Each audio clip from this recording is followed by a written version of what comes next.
what's up? Welcome back to the CEO Pulse podcast, where you get the real, the raw, and the mind of entrepreneurship. Another beautiful, beautiful episode of the Mindset Monday podcast with my co-host, Justin Thorstad. Ow! There you go. Because I was like, hey, he's used this one before, but the ending there, the outro was great. Thank you. Have I then? Have I used this one before? No. Exactly. No, it is different. Exactly. Appreciate there that. There you go. Thank you. Thank you. That was pretty solid, actually. It was. I liked it. Yeah. Just off the fly. Yeah. Okay. Cool. So, fam, welcome back. Let's talk about a concept. I think it's a very important concept. This actually came in by Taylor Berg at Taylor Berg 2043 on YouTube, right? So he dropped a comment in there. He asked us, can you do an episode going deeper into neutralizing what we're struggling with and changing the meaning? All right. This whole thing is about reframing, right? Reframing our thoughts, reframing, more importantly, our attitude towards the things that are coming at us. Before we kicked it off, I mean, as we tend to do, we were, kind of doing a welfare check, on how are you doing? How am I doing? Mm-hmm. And I mean, reframing is one of the biggest things that can go unnoticed, 100%. Or not unnoticed, but undermined. Yeah. Right? And before the reframe, you got to think about it though. It's like, to neutralize the situation, right, is what you're saying is, what I hear anyways that's being communicated is, I don't like what's happening. So there's resistance. Mm-hmm. And anytime we have resistance to a thing, well, what you resist will persist, because that's now becomes the object of your attention, your consciousness. And so energy flows where attention goes. So if you're focusing on that, I'm in resistance to this thing that's happening. But I want to reframe it, like it's just not going to stick. It's not going to take hold. Right. So the first thing is to become aware of the resistance and take a step back and go, okay, what is it about this that's happening that I don't like? Why? Yeah. Why? Because I think that, again, the reframe is nothing more than changing the perspective on the situation, but also your energy, meaning your emotions around it.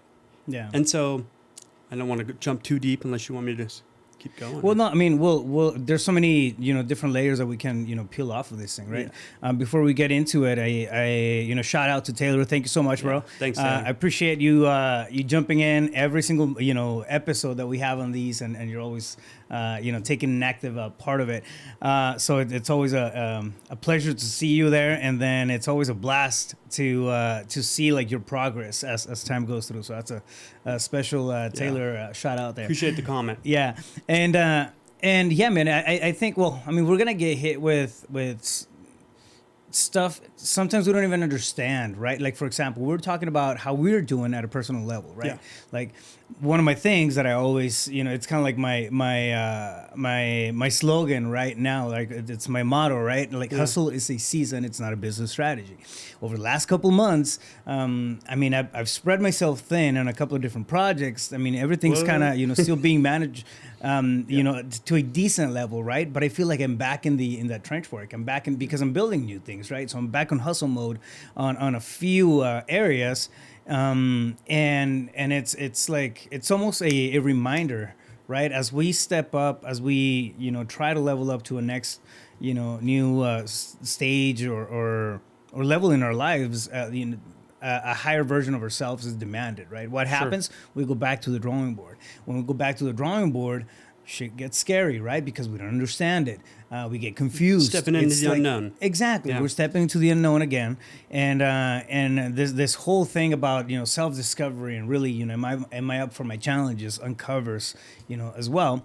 What happens? Doubt creeps in, right?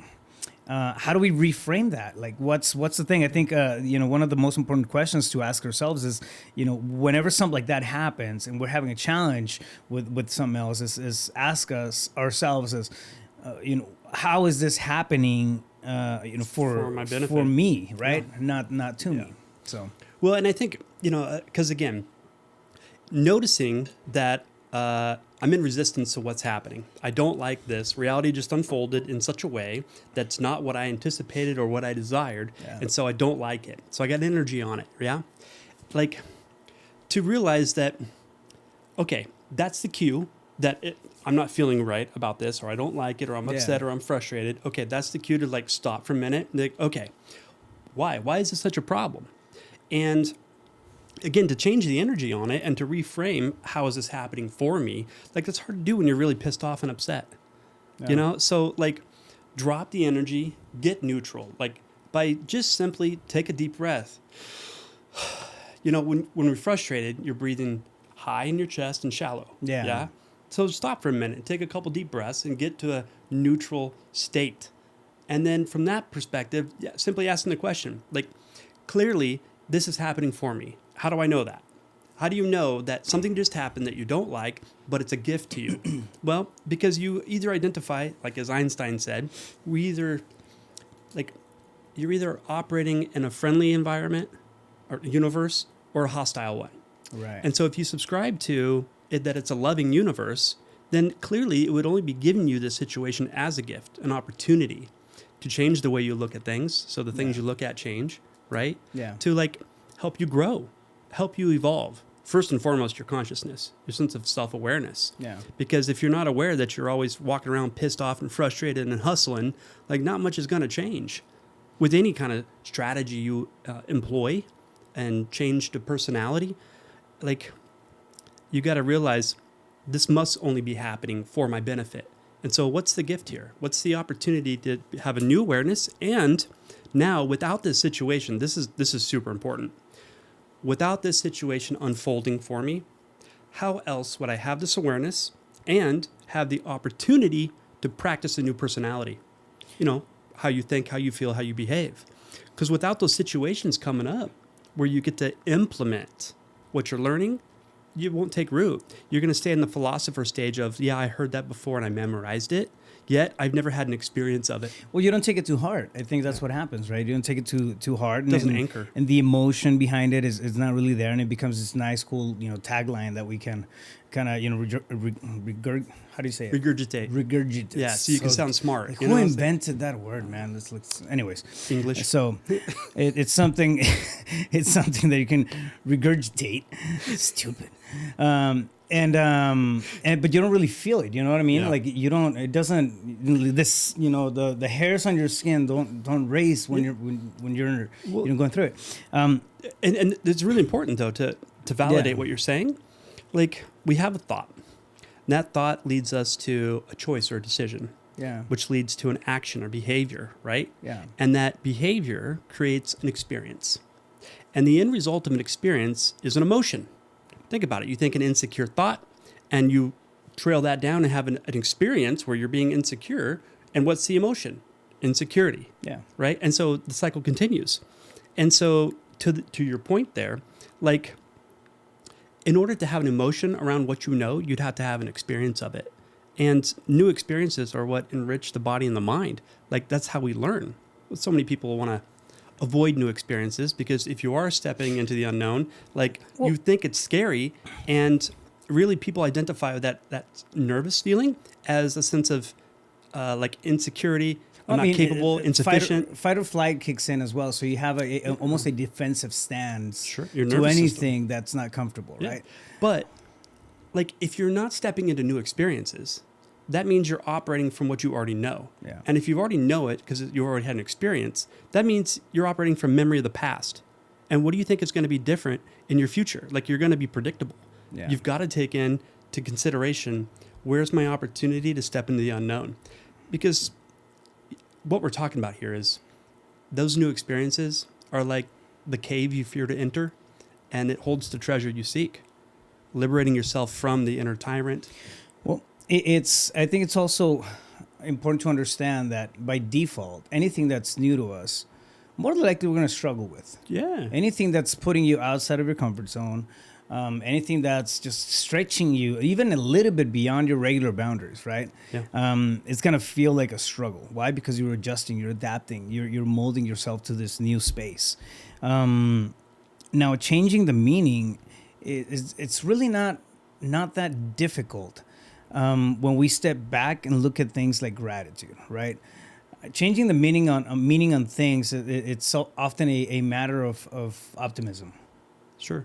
I mean, is it not? If we take it back to to real principles, when we're gonna change them, when intentionally changing the meaning of something to something else, it's usually because we want to improve the meaning behind it, right? So we have to come into this optimism space, and the best way to tap into that is through gratitude, right? I think, I mean, it doesn't really get too complicated when we're when we're aware. Okay, I know I'm having a challenge with this. This may not be the ideal scenario, but if I go back to the stuff that I do on a regular basis, if I go back to understanding what gratitude is, to recognizing what gratitude is, there's some. I mean, I guarantee you, there's 15, 20 things at least that people can be grateful for throughout the day, at a minimum. And I mean, a lot of times the deficit is not really in being grateful. It's in recognizing the stuff that we can be grateful about. 100%. And so, how do you be grateful then about a situation that you don't like? Well, simply, it happened. Yeah. So, if it happened, the reframe is, okay, it must be happening for me. It must be a gift and awareness. Like there's a lesson to learn.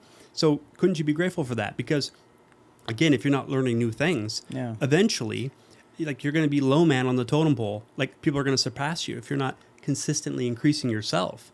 And so, I mean, changing the meaning also creates power, right? I'm going to quote a snippet of the conversation that we had this morning. You walked in, and in a very eloquent way, you said, I asked you, how's your day going? And you're like, oh, it's kind of funky. I gotta get the dirt out of my underwear. We'll say underwear. I just gotta get the dirt out of my underwear. Sand. And then sand out of the underwear. Yeah, not dirt. Out of my underwear. We're gonna be okay. And my automatic response to that was, well, I mean, at least it sounds like you had a great day at the beach. Exactly. That's a perfect example. Yep. It's a reframe. Yeah. And I think we got to do that intentionally throughout the day, and because it's not one thing that we can't be intentional about this one goal that we have or this one challenge that we have, and then try to be positive about it at the beginning. We have to stay intentional with this kind of stuff, throughout the day, throughout our practice of living, because it really is a practice, 100%. Right? Life happens from us, not to us. And that's very important to understand. Yeah. And, the thing about it is like, you go back to gratitude, right? There's so many things to be grateful for. Like if you got to break it down to its most elementary form, like, can you be grateful that you woke up today? No. Can you be grateful that you can see out of your 2 eyeballs? You can hear, you have limbs and fingers and digits. Like, could you imagine taking some of that away? Like serious, maybe somebody that's missing some of those things, unfortunately, right? Yeah. Like close your eyes and try to walk around. Good luck. Yeah. You know what I mean? Like, can you just be grateful for some simple things? If you're not in a wheelchair, the fact that you have mobility, you can move around. Like, that is so amazing. Another really cool exercise that I've, that I do quite frequently is I get lost in trains of thought, but trains of positive thought, intentional thought. I go back to a memory. I go back to something, like it can be a fun camp. There's one memory in particular that I go back to when I'm feeling exhausted, because I was feeling exhausted at that point in that memory. We were hiking through this canyon in Monterrey, Mexico. It's beautiful scenery. I mean, incredible. It looked like a different planet, man. It was gorgeous, waterfalls everywhere. Anyways, I was exhausted because we had been hiking for around 8 hours at that point. And you had to hike in. Once you were in the canyon, like you had to hike out and hike like 9 hours to get out of there. Like nobody was gonna come to like get you, right? Like there's no evac, there's no little bus that's gonna ride you out if you get tired. Like no donkeys, man. Like no donkeys or anything. Like donkeys weren't even making it over there. We had to rappel down a 75. I don't know. It was like I don't know how tall it was. Like 50 meter drop, rappel down, and then you landed in water, and then you had to hike out. Anyways, it was tough to get out. That's what I'm trying to say. Yeah. So I was exhausted 8 hours into the hike, but it was like the most beautiful scenery that I had seen. And I think about that often, like when I'm feeling tired and I'm feeling like unmotivated, right? It just created an anchor in my psyche. Yeah. And I go back to that. It was like, I was feeling pretty tired, but I was not unmotivated, because although it was beautiful, I didn't want to get caught at night in the canyon. You know what I mean? So it's pretty fucking motivated. Move your ass. Yeah. And I haven't had one time where I felt more exhausted than how I was feeling then. now here. But the fact that I'm in a comfortable environment where I have a couch nearby, I have Netflix nearby, my motivation just magically drops. Yeah, because you don't have advantages, right? Yeah. It's not demanded of you. Yeah. That's funny you say that, and I appreciate what you're saying, like going back to a memory, because there was this personal development seminar I took in March of 2015, and there was a situation where I was up for, 48 hours, something like that, and doing a lot of like labor and whatnot. So I was spent mentally, emotionally, physically, and then there was another activity, and it was like such a great anchor and awareness of like when you think your cup is completely empty, you got more. There's a reserve tank you didn't know about. Yeah, I think the stat is around 40% more in the tank. Yeah, and it's so true. So, and it was a choice, and actually, it was turned into something that was fun. Yeah. When you were depleted, and like that's such a great reminder, because how many times you go to work and even if you had a great day, by the time you get home, you're just spent. And now you're going to give your most precious time, the time with your kids, your honey, whatever. And you're like, I don't have the energy.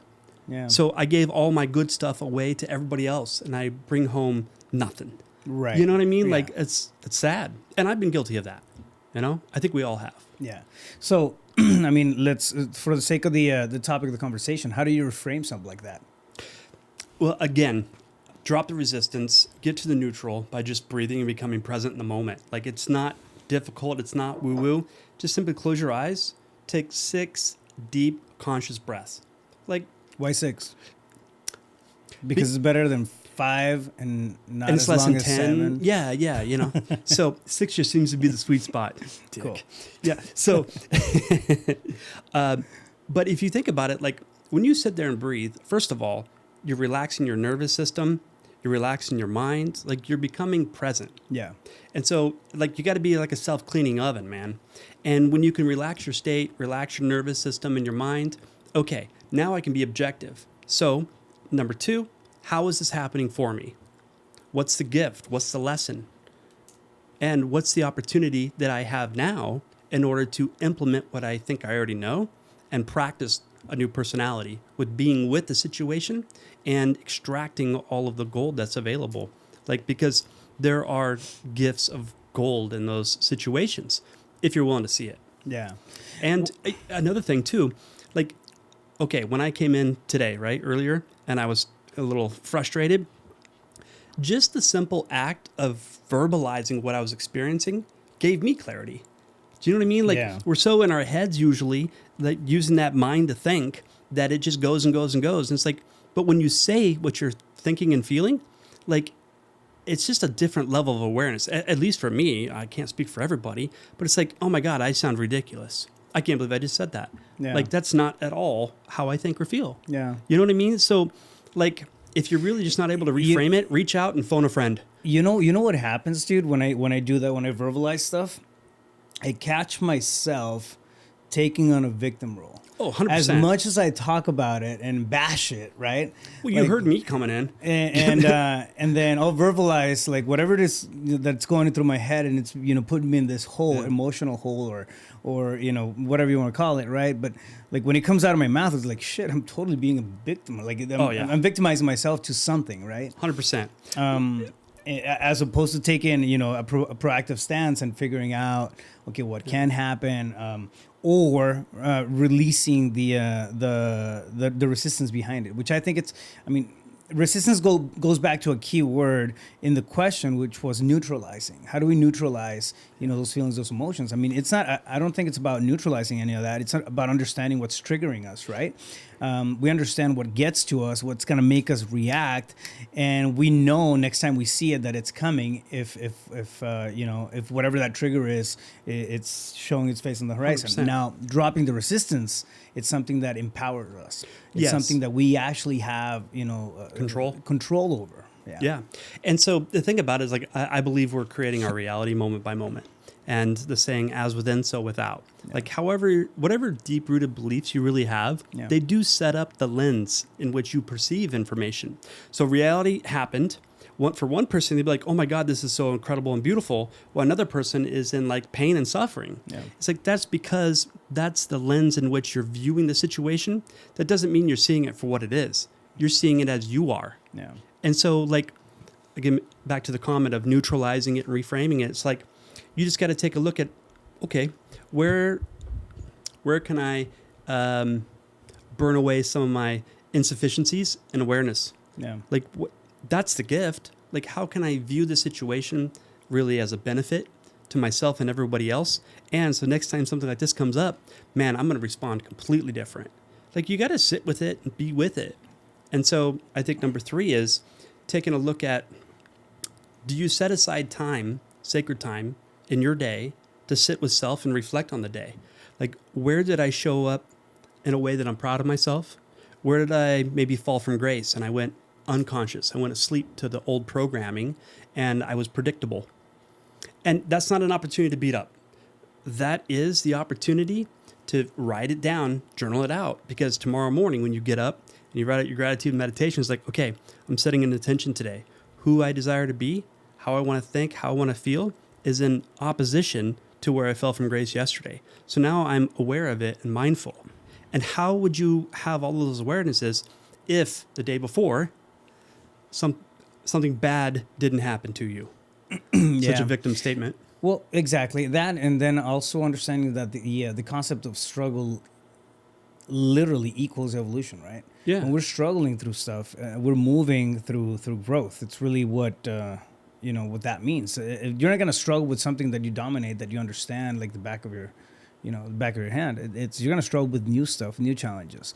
That next, biggest, better version of yourself is gonna be a struggle by definition, right? So expect it. Now the thing is that again, we see that as a curse or a blessing, right? It's up to us.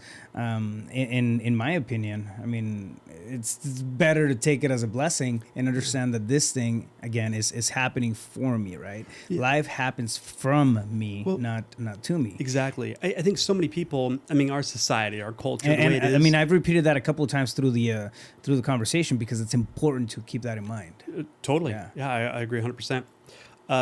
Our society and culture is that so much of like instant gratification and convenience, right?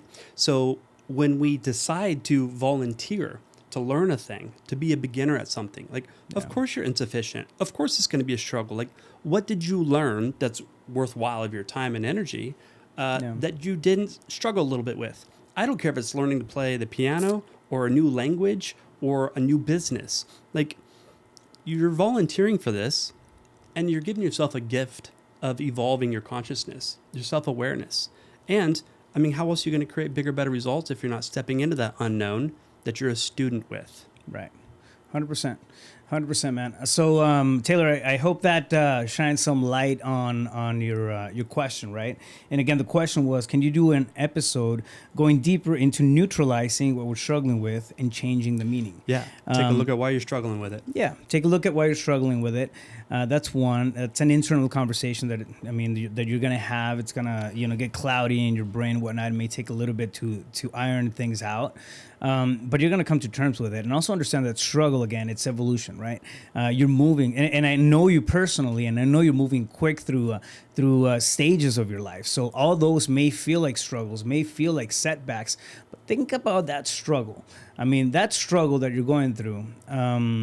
More than likely was a blessing that you were asking for a year ago, right? So I sometimes things kind of reframe on themselves by themselves. It's our job to come back and then see them for what they really are. It's like, shit, this is growth, this is 100%. Progress, this is a good thing. I want to reiterate in this wrap up, like, to have people that you admire, respect, that are self-aware, to be able to like speak freely about what you're experiencing, what happened, how you feel about it, all of that. Because again, when you're able to articulate it, it takes on a whole new level of meaning. And likely as soon as something falls out of your mouth, like, you're like, oh, I caught it. There it is. Yeah, that's the issue. And so without the space to be able to be with someone and just dump out what's going on the inside, man, I'm so grateful for our inner tribe and the space to be able to do that, because it's been some of the most tremendous growth. Yeah. So yeah, we got to hold that space. Yep. Beautiful. Great convo, man. So Justin, where can somebody get a hold of you if they want to reach out? Yeah, social media, justinthorstad.com, YouTube channel. Wait for it. And my phone number, 602-348-8534.